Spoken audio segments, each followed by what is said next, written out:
Well, I think the senior pastor has to be the point person. I would not debate that, but I think the senior pastor role moving forward in the future, though the senior pastor may be point, the way he operates is going to be more team-based than it's been in the past.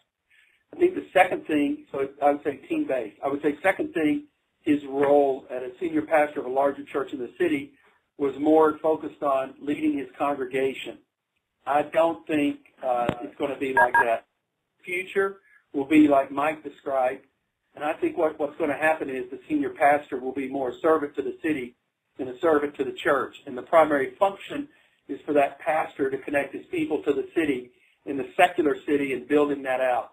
And so for us, that's it. The third thing is for us, we're trying to figure out, we've gotten involved in all this global stuff where I'm involved in stuff with the UN and nation issues and very sensitive issues, and being involved in those issues actually opens the door for us to take churches into those countries and serve.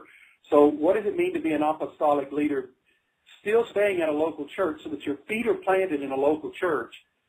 The old traditional model is you got so much going on, leave the church and go work around the world or do some ministry outside the church.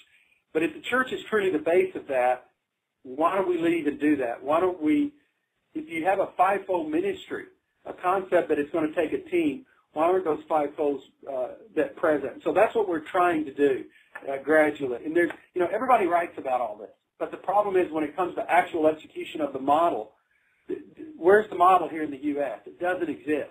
Not that maybe it does, and I just don't know where it's at. But I've not seen it. So the whole thing about the global, the whole thing about leading the city, the whole thing about releasing the members, that's a different kind of pastoral role.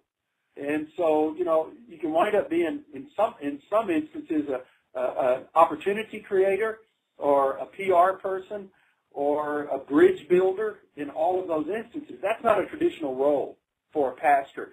But I think because the world is globalized, it would be more similar of a large church around the world, just not America.